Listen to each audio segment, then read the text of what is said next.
नमस्कार, मी साधना मुळे. मुंबई वचननामामध्ये आपले सहर्ष स्वागत. चला पाहूया आजच्या ठळक बातम्या. काँग्रेसचे चारकोप मतदारसंघातील उमेदवार यशवंत सिंह यांनी कांदिवली पोलिसांवर त्यांच्या प्रचार मोहीम रोखण्याचा कट रचल्याचा गंभीर आरोप केला आहे. आज इम्रान प्रतापगढी यांच्या सभेसाठी निवडणूक आयोगाने परवानगी दिली होती. मात्र कांदिवली पोलिसांकडून एनओसी मिळाल्याने ही परवानगी रद्द करण्यात आली. शिवाय काँग्रेसच्या कार्यकर्त्यांना पोलिसांनी अटक केल्याचाही आरोप सिंह यांनी केला आहे.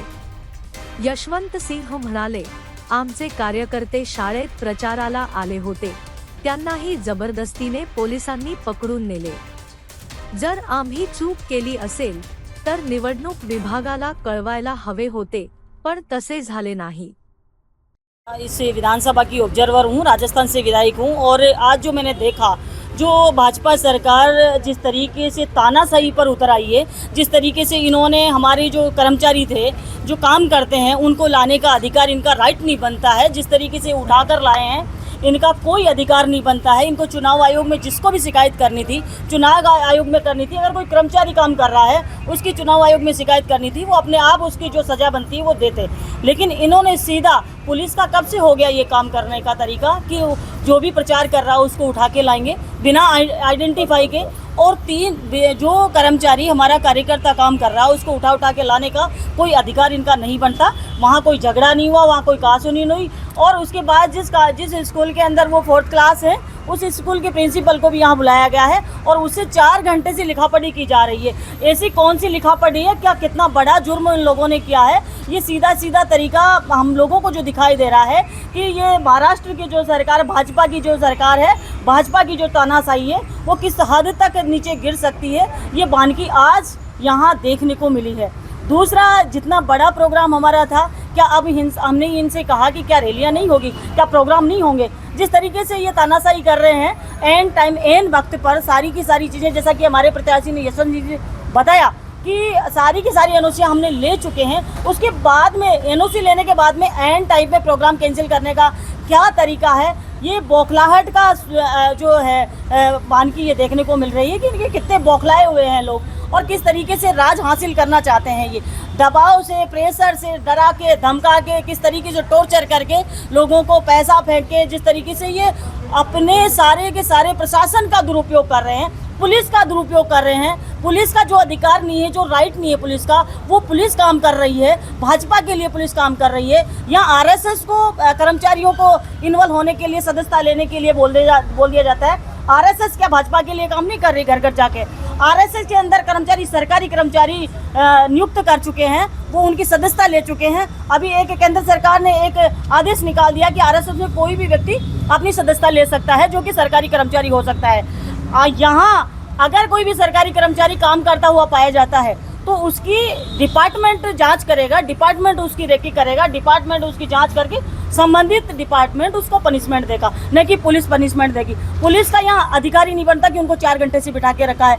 जो काम करती है महिलाएं, जिस तरीके से ये लोग काम कर रहे हैं वो तानाशाही ये देश पूरा देख रहा है और ये ज़्यादा दिनों तक नहीं चलेगा। जिस तरीके से अब भाजपा के प्रति लोगों की नफरत पैदा होती जा रही है, उसको देखते हुए ये लोग इस तरीके की हरकतें कर रहे हैं। क्या बीजेपी के दबाव में पुलिस काम कर रही है? हमने कहा इनसे कि 4 घंटे से कुछ लिखापढ़ी पूछताछ 1 मिनट में पूछना है कि सरकारी कर्मचारी नहीं है, नॉर्मल कर्मचारी, नॉर्मल जो काम करते हैं, हमारे घर पे काम करते हैं, तो उन लोगों को उठा के लाने का क्या अधिकार है? उसके लिए 4 घंटे तक बिठाने का क्या तरीका है? ये अपने भाजपा के इनके जो जिनके दबाव में काम कर रहे हैं उनको ये दिखाना चाहते हैं कि देखिए हमने आपके कहने से 5 घंटे उन लोगों को बिठाए रखा और ऑब्जर्वर को 2 घंटे तक बिठाए रखा। प्रत्याशी को यहाँ आना पड़ा, फिर भी हम नहीं छोड़ रहे। अभी भी वो 10-15 मिनट लेने की बात कर रहे हैं, अभी भी वो बयान लेने की बात कर रहे हैं। आगे कार्यक्रम होगा या नहीं होगा, क्या किया जाएगा आगे? अब हम डिसाइड करेंगे कि क्या करना है। हम उच्च नेताओं से, हमारे जो हाईकमान से बात करेंगे। जिस तरीके से तानाशाही ये लोग कर रहे हैं, हमको आगे क्या निर्णय लेना है हम चर्चा करेंगे।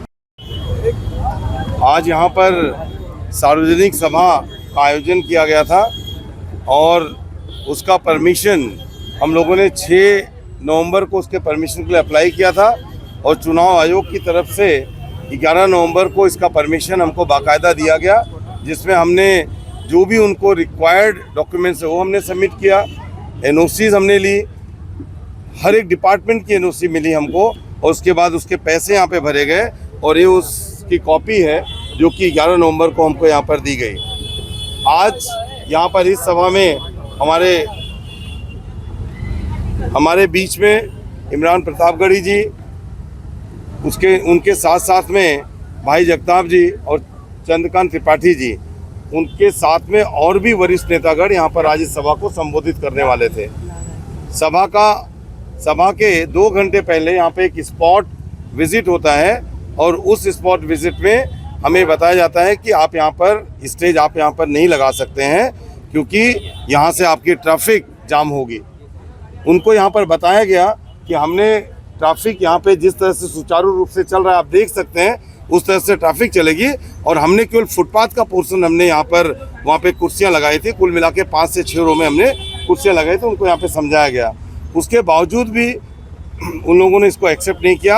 आरओ की तरफ से मुझे फ़ोन कॉल आया, और वहाँ पर उन्होंने कहा कि नहीं, आप हमको पुलिस डिपार्टमेंट की तरफ से और ट्रैफिक डिपार्टमेंट की तरफ से निगेटिव रिपोर्ट है, इसलिए आप इस सभा को नहीं ले सकते हैं। उनसे हमने क्वेश्चन किया, हमने उनसे पूछा कि जब आपने 11 तारीख को ये दे दिया है, सबके एनओसीज मिल चुके, तो ये नया कहाँ से नियम आ गया है?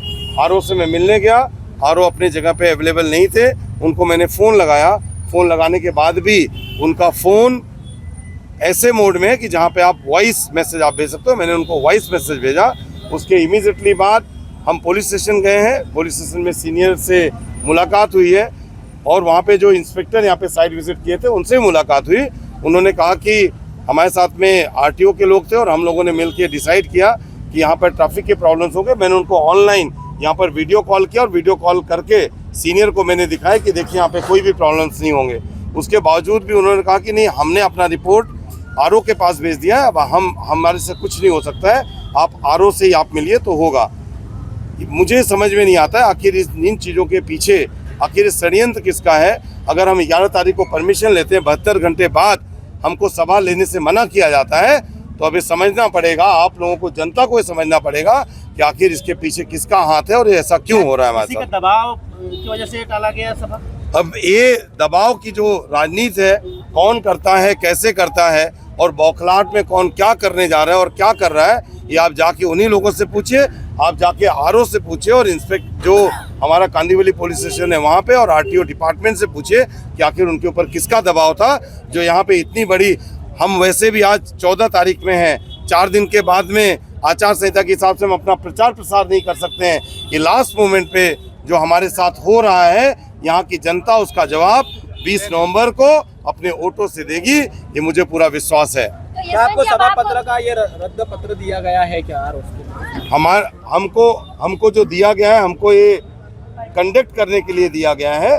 उसके बाद हमको टेलीफोनिक कन्वर्सेशन दिया गया, टेलीफोन पे हमको बताया गया, हमारे पास में कॉल जो आया था उसका मेरे पास में रिकॉर्ड है, और उसके बाद में हमको बोला गया कि नहीं, पुलिस स्टेशन और आरटीओ की तरफ से नेगेटिव रिपोर्ट है, इसके लिए आप सभा को नहीं ले सकते हैं। तो यशवंत जी, आपको अब रोका जा रहा है प्रचार करने से, अब 4 दिन बचे, क्या करेंगे आप, किस तरह से स्टेप लेंगे, और क्या आपको लग रहा है जनता आपके साथ है? न डरेंगे न झुकेंगे, हम जम के काम करेंगे, लोगों के काम करने के लिए निकले हैं, काम करेंगे, लढेंगे, भिडेंगे और जीतेंगे।